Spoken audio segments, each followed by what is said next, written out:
예, 안녕하십니까. 한홍구의 한홍구 TV 역사통이 오늘 첫 방송을 시작합니다. 유튜브 방송을 시작한 게 한 서너 달 됐습니다만, 오늘 이제 재정비를 해서 다시 본격적으로 런칭을 하게 됐습니다. 이 새 프로그램에 대해서는 그러니까 조금 있다가 자세히 소개시켜 드리도록 하고요. 오늘은 첫 순서로 지금 이 순간의 역사라고 제목을 달아봤습니다. 지금 이 순간의 역사는 제가 쓴 책의 제목이기도 한데요.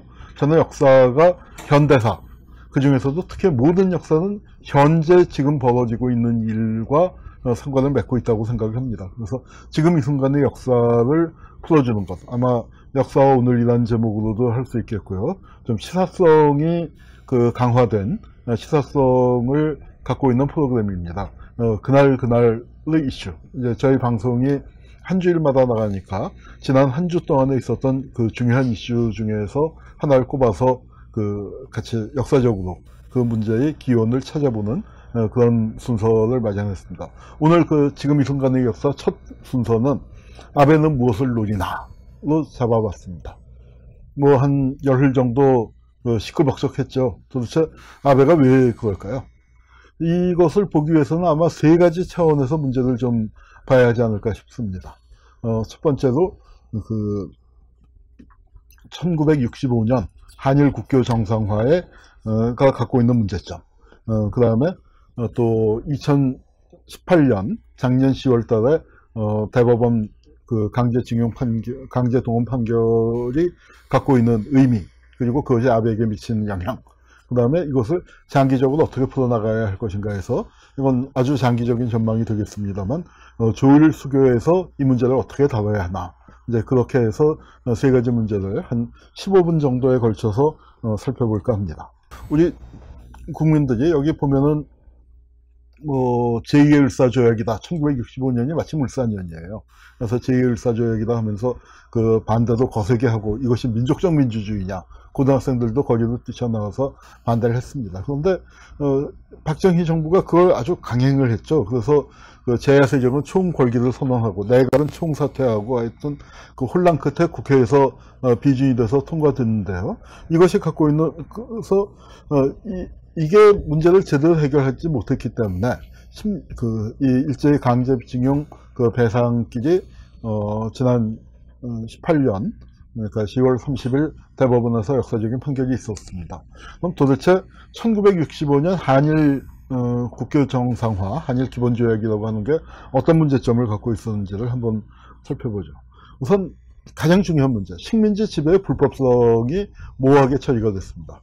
우리 입장에서 말도 안 되는 불법이죠. 그런데 이것을 무효라고 하면서 일부러 문장 자체를 모호하게 만들었어요. 그래서 두 가지 해석이 가능합니다. 문장 자체만 놓고 보면요. 1905년의 일산득약과 1910년의 강제병합조약은 이미 무효가 되었다라는 겁니다. 그래서 1965년 현재 무효다라는 데는 한국과 일본이 의견이 같아요. 그런데 어떤 점에서 의견이 달랐냐 하면은, 한국은 그건 처음부터 불법이고 무효였다. 그런데 일본은 그거는 합법이었는데, 조약을 체결할 당시에는 합법이었는데 1945년 이후, 그리고 지금 이제 이 당시 1965년 현재 그 조약은 더 이상 유효하지 않다.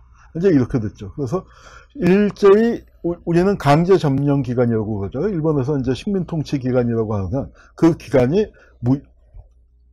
유효한 것이냐, 합법적인 것이었냐, 불법적인 것이었냐를 놓고 한국과 일본이 차이가 굉장히 큽니다. 이게 아주 근본적인 문제인데, 이 문제를 처리하지 않고 모호하게 만들어졌습니다. 왜냐하면 이 문제를 따지고 들어가면 일본은 일본대로 이 불법성을 인정하지 않을 것이고, 또 박정희 정부에서는 이 문제를 끝까지 물고 난다면 경제 발전에 필요한 자금이 필요했는데, 그 자금을 일본으로부터 받아들일 수 없으니까 아주 일부러 모호하게 했습니다. 그 다음에 개인 청구권 문제가 있습니다. 국가 대 국가의 청구권 문제는 한일 국교 정상 기본 조약에 의해서, 그 조약에 대단히 문제가 많지만 그래도 대한민국의 정부가 일본 정부가 맺은 거기 때문에 지금 그 효력을 무작정 부인하기는 어렵겠죠. 이제 그런 측면이 있습니다. 그래서 국가 대 국가의 청구권은 소멸됐다고 볼 수가 있겠지만, 그러나 중요한 것은 개인 청구권 문제입니다. 이 개인 청구권 문제는 일본도 1990년대까지는 개인 청구권은 살아있다. 그렇게 그것을 인정을 해왔었는데 2000년대 들어서는 이걸 이제 부인하기 시작을 했습니다. 왜냐하면은 각 나라에서 이 냉전이 끝나고 민주화가 진전이 되면서 각 나라의 개인들이 청구권을 행사하기 시작을 한 것이죠. 그전에는 군사 독재 정권이 버티고 있어서 감히 그 청구권 문제를 제기하지 못했었는데 이런 것들이 많아지다 보니까 일본이 입장을 바꿔서 1990년대까지는 일본도 국가 간의 청구권은 소멸됐고 개인 청구권은 아직 살아있는 거야. 그런데 일본 법원에 인정하면 우리 인정하지는 않을 거야. 뭐 이제 대충 이런 식이었다면 이제는 아예 그 개인 청구권을 원천적으로 인정을 하지 않고 있는 게 일본 측 입장입니다. 그 다음에 또 하나 아주 중요한 문제죠. 일본군 위안부 문제, 원폭 피해자 문제 같은 거 1965년에 이 협상 테이블에 오르지도 않았습니다. 그렇기 때문에 그 청구권 문제에서 그러니까 이제 100분을 양보해서 일본이 그 징용은 그 당시에 일본의 국가 권력이 한반도를 그 실질적으로 지배하고 있었고 거기서 합법적으로 이 발효된 명령이기 때문에 유효하다. 일본이 그렇게 주장을 한다 하더라도 일본군 위안부나 뭐 원폭이나 그런 그 불법적인 것과 관련된 문제는 한일 청구권 협정에서 전혀 거론된 바가 없기 때문에 이 문제는 새롭게 얘기해야 할 거죠. 일본은 한국한테 배상을 다 했다고 우기는 중입니다. 그러니까 그거는 이제는 일본에 대해서 또는 일본 기업이나 일본 정부에 대해서가 아니라 한국 정부에게 이미 다 돈을 줬기 때문에 한국 정부가 알아서 해야 할 문제다. 그러니까 그걸 왜 일본한테 청구하느냐. 이게 이제 일본 측의 요지인데요. 이건 지금 요새 국제적인 사례들이 그렇게 가고 있지는 않습니다. 이태리에서도 그렇고 이태리 법원이 2008년도에 그러니까 리비아 같은 나라들 그 독일의 지배를 받았는데 그 독일의 지배를 받았었던 그 리비아의 이 강제징용 그것을 그 독일 정부에게 청구하는 것이 유효하다 하는 얘기를 한 바가 있습니다. 그래서 나치 정부의 강제노동 피해자들에 대한 개인 청구권을 인정했는데 이런 것이 국제적인 추세입니다. 일본은 그런 국제적인 추세하고도 전혀 동떨어져 있죠. 사실 아베 정권이 언제 등장했냐? 2012년도에 박근혜 정부가 탄생하기 사흘 전에 일본에서 총선을 거쳐서 아베 정권이 수립이 됐습니다. 그리고 박근혜 정권이 수립이 되니까 극우 정권끼리 나름 그러니까 얘기가 통했어요. 그래서 일본군 위안부 문제는 처음에 박근혜 정권이 강경하게 문제 제기를 하는 듯 하다가 이건 뭐 일본이 버티고 미국이 개입을 하고 하니까 말도 안 되는 한일 합의라는 걸 해버렸죠. 그래서 그것을 무효화시키는 과정이 아마 지금 현재 한일 관계가 어긋나기 시작한 하나의 계기가 됐습니다만, 실질적으로는 그것보다 훨씬 더 중요한 역사적인 문제들이 깔려 있는 겁니다. 특히 한일 조약, 1965년의 한일 조약으로 근본적으로 올라가는 문제죠. 이 박근혜 정권과 이 아베 정권이 나름 사이좋게 지내다가 초기에는 일본군 위안부 문제를 갖고 관계가 나빠졌다가 일본군 위안부 문제를 합의를 해주는 바람에 이제 한일 관계가 좀 풀리는 듯 싶었는데 대신 국내에서 피해자들이 아주 아우성을 치고 원성이 자자했습니다. 그래서 이제 그 문제가 나가고요. 지금 아베가 이렇게 이제 이런 방법을 쓰고 수입 규제, 수출 규제를 했는데 그걸 보고 사람들이 깜짝 놀랐죠. 왜냐하면 지난 3월 달에 하노이 정상회담이 결렬됐습니다.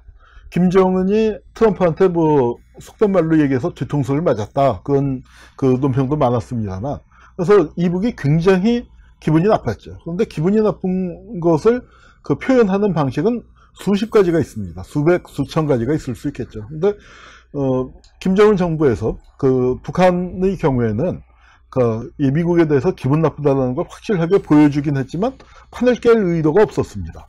그래서 아마 불만을 표시하는 여러 가지 방법이 있다면 그 중에서 뭐 예컨대 100가지가 있다고 하면은 뭐 한 55번째, 67번째, 뭐 78번째 이런 것들을 표시하는 거고 그걸로 의사가 충분히 전달되는 거고 판을 깨지는 않고 그렇게 지탱을 하다 보니까 또 새로운 계기가 오면 지난번 그 전 세계를 놀라게 한 이 트럼프와 김정은의 판문점 회동처럼 그런 일들이 벌어질 수 있는 거죠. 그런데 지금 이제 아베가 노리는 거는 아마 한국과의 무역 관계에서 한국이 아파야 할 리스트가 뭐 100개쯤 있다고 하면 그게 바로 김상조 정책실장이 롱리스트 발언을 했다가 이낙연 총리한테 너무 많은 얘기를 하고 있다라고 이제 한 소리를 들었었던 얘기인데 그 긴 리스트 중에서 첫 번째, 두 번째, 세 번째를 썼거든요. 그러니까 그거는 무협 영화나 무협 소설 같은 데 비교한다면 처음부터 첫 방부터 살수를 썼다. 그러니까 이거는 굉장히 이제 큰 강경한 일본이 뭔가 조치를 취할 것이다 라고도 예상을 했습니다만 그 조치의 강도가 훨씬 컸습니다. 그래서 많은 사람들이 22일 일본의 참의원 선거에 대한 노림수다 라고 이제 생각을 하지만 또 한국의 많은 사람들 예컨대 우리 유시민 노무현재단 이사장 같은 경우 아니다 그 정도가 아니다. 그래서 이 아베의 충격적인 큰 그림은 문재인 정권을 무너뜨리고 일본에 복종하는 정권을 세우겠다. 이제 이런 그 말씀을 김현정의 뉴스쇼에 나와서 하셨습니다. 그래서 박근혜 정권처럼 그 과거사 문제를 들고 나오지 않을 정권, 그걸 원한다는 것이죠. 근데 아마 큰 그림에서 그런 얘기가 가능할 겁니다. 그러나 현실적으로 볼 때 한국 정부의 문재인 정부를 퇴진시키는 거 누구 마음대로 합니까? 박근혜 정부 누가 끌어내렸습니까? 우리 국민들이 하는 것이죠. 우리 국민들이 하는 이 한국 정부, 문재인 정부가 잘못했을 때 문재인 정부를 만약에 잘못했을 때 끌어내릴 수 있는 힘은 한국 정부에 있는 거지. 그게 어떻게 일본한테 있겠습니까? 그래서 일본의 입장에서는 그걸 끌어내릴 수 있는 방법은 없는 것이고 다만 경제를 악화시켜 놓으면은 다음번 총선에서 문재인 정부의 뒤를 이어서 과거사 문제를 제대로 해결하려고 하는 민주적인 정권이 등장하지 못하지 않겠는가. 이제 아마 그런 것들을 노렸다고 볼 수 있을 겁니다. 일본에서는 양승태가 구속됐을 때 그때 일본 자료들을 찾아봤습니다. 제가 일본에 다른 일로 강연을 가서 이걸 소개하는데 깜짝 놀랐어요. 우리처럼 양승태가 구속된 게 사법농단으로 구속된 게 아닌 걸로 되어 있습니다. 뭐냐면 친일 유죄예요. 친일 유죄. 그러니까 그 양승태의 다른 사법농단 사안은 다 묻혀 있고 일본의 좀 유리하게 그 대법원을 좀 움직이려고 했다가 그걸로 문재인 정권의 반일 캠페인에 의해서 화살을 부당하게 맞았다. 그래서 대법원장이 구속되는 사례까지 벌어졌다. 이건 뭐 우리가 바라보는 거하고 전혀 다른 방향에서 나왔고요. 그 다음에 이제 요즘 일본의 재특회 뭐 이런 데서 혐한 시위를 하죠. 우리는 반일 정도지만 일본은 혐한이란 건 아예 인정하지 않겠다라는 겁니다. 태극기 짓밟고 조선인은 기생충이다. 뭐 그 다음에 제일동포 꺼져라. 제일동포 꺼져라 그 문제에 대해서는 우리 일본의 이영채 교수 뉴스공장에 나와서 이제 굉장히 중요한 해설들을 하고 계십니다. 일본 내에서 아주 제일 유명한 한국통인데 저하고도 아주 가까운 사이입니다. 이 사진은 이영채 교수하고 그 옆에 분이 이영채 교수의 지도교수였던 우츠메 아이코 선생님. 우리 BC급 전범 문제에 대해서 최고의 권위자고 일본 내에서의 평화학회 회장을 지낸 양심적인 교수인데 우츠메 아이코 선생님이 은퇴하시면서 그 자리를 자기 제자인 이영채 교수한테 물려줬고 두 분 다 저하고는 아주 가까운 사이입니다. 그래서 한국에 오셨을 때 우츠메 아이코 선생님의 남편 되시는 무라야마 교수의 이 저서들을 기증하러 이제 오셔서 저희 성공회대학에 받았습니다. 그때 찍은 사진이고 제가 뒤에서 좀 한 발 떨어져서 걸어가고 있네요. 이영채 교수가 아마 여러분들 많이들 보셨겠습니다만 일본의 일본 회의 그것이 아베 내각을 지배하고 있고 일본 회의의 큰 기획 속에서 이런 일이 벌어지고 있다. 그리고 일본이 의회를 장악하고 내각 성원의 상당수를 장악하고 있는데 혐한 시위를 이렇게 벌리는 이유는 뭐냐면 제일동포들에게 참정권이 부여될 경우에 일본 우파 정치인들이 상당수 낙선된다 이거죠. 왜냐하면 일본은 소선거구제를 채택하고 있고 공명당과 연합을 해서 간신히 500표에서 1000표 차이로 당선이 돼서 일본 의회를 지배하고 있는데 제일조선인들에게 참정권이 부여될 경우에는 그 지배가 깨진다는 거죠. 그래서 일본에서는 깜짝 놀랐는데, 이영채 교수 그 설명 듣고 깜짝 놀랐는데, 여성 참정권을 제한하려고 하는 움직임까지 있다고 그럽니다. 그런 문제에 대해서 이영채 교수가 잘 설명해주고 있는데, 이영채 교수의 시각도 그거예요. 이거 참의원 선거 정도가 아니다. 좀 희망적인 관측을 갖는 사람은 내년 도쿄올림픽 정도면은 문제가 해결되지 않을까 하는데, 그거 아니라는 거죠.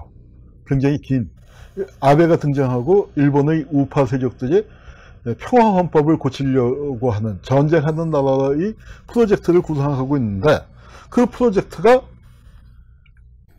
일본 입장에서는 아주 순탄하게 진행되고 있었는데, 이게 깨진 게 바로 그 문재인 대통령과 김정은의 평화적인 그 남북 화해 분위기, 그리고 남북 화해가 이어져서 조미 화해로까지 이어지는 동북아의 평화가 정착되고 있는데, 여기 아마 아베가 이 사진 봤을 때 기겁을 했을 거예요. 아베는 절대로 찍을 수 없는 사진이죠. 시진핑은 이 모습을 참 부러워했을 겁니다. 근데 이렇게 해서 동아시아에 평화가 찾아오게 되면 아베가 전쟁을 할 수 있는 나라 평화헌법을 개정하는 것, 그 구상이 근본적으로 흔들리게 되는 겁니다. 그래서 아베 입장에서는 이것을 그런 면에서 강하게 밀어붙이는 거고, 그걸 우리는 알고 있기 때문에 여기에 대해서 단결해서 이 문제를 잘 해결해 나가야 하는데, 아마 많은 분들이 놀라셨을 거예요. 이 문제가 제기가 됐을 때 한국의 정치 세력이나 어떤 개인들이 어떤 입장을 드냐. 아베 편을 드는 사람들이 참 많았죠. 그래서 그 유시민 이사장이 동경으로 가라, 이사 가라 하는 일갈까지 했는데, 자, 그걸 보면서 우리가 느끼는 건 뭐냐면, 내년 총선이 정말 중요하다 하는 겁니다. 내년 총선이 정말 중요한데, 그래서 내년 총선은 한일전이다, 토착 외교를 박멸할 기회다 하는 얘기들이 많이 나오고 있고요. 일부에서는 이런 조치로 인해서 제일 덕을 본 사람이 이재용 회장이다. 그래서 아마 삼바 문제도 감옥 갔다가 나왔다가 다시 감옥에 갈 문턱에 서 있다가 이 문제가 터져서 일단 삼성이 이제 큰 공격을 받게 되니까 그 문제를 해결하는 게 발등에 불이 됐습니다. 그래서 조금 미뤄졌을 수는 있겠지만 한국 사회가 또 이 문제 때문에 원칙이 흔들리거나 그런 일은 또 없을 거라고 생각이 듭니다. 어쨌거나 지금 이제 큰 틀은요, 저는 조일 국교 정상화에서 바로잡아질 거라고 생각합니다. 1965년 한일 기본조약, 말도 안 되게 잘못 맺었습니다. 정말 출석입니다. 그런데 한국과 일본의 관계 속에서 그 조약을 해결하는 것은 정말 어렵습니다. 2015년 일본군 위안부 합의라고 하는 것도 말도 안 되는 내용이지만 그것을 바로잡는 게 정말 불가능에 가까울 정도로 어렵지 않았습니까? 근데 이 문제를 근본적으로 해결할 수 있는 길은 바로 북일 간의 관계에서 있다고 생각합니다. 북일 간의 관계. 북한은 1965년에 안 맺었습니다. 그런 식의 조약을 맺는다면 65년에 이미 맺을 수 있었겠죠. 65년, 70년쯤에 이미 맺을 수 있었겠지만, 일본은 원칙적인 문제를 살려나가려고 합니다. 그래서 식민지 지배의 불법성 문제를 당연히 주장할 것이고, 일본군 위안부 문제 당연히 주장할 것이고, 원폭 피해자 문제 당연히 주장할 것입니다. 1965년 한일 기본조약에서 빠졌었던 문제이고, 지난 50년 동안에 한국과 일본의 역사학자들이 많은 연구를 진행해서 1965년에 비해서 우리는 그 일제강점기 또는 식민지 시대에 대한 이해가 높아졌습니다. 그 시대에 사람들이 어떤 피해를 입었는가, 그리고 한국뿐만 아니라 전 세계적으로 인권의 가치, 인권의 기준이 대단히 높아지는 상황입니다. 그 문제가 어디서 적용되어 있습니까? 일본과 북한, 조선민주주의 인민공화국과 일본의 수교에서 그 문제가 근본적으로 다뤄질 거라고 생각합니다. 우리가 해야 할 일은 무엇일까요? 바로 이런 남북 공조가 필요합니다.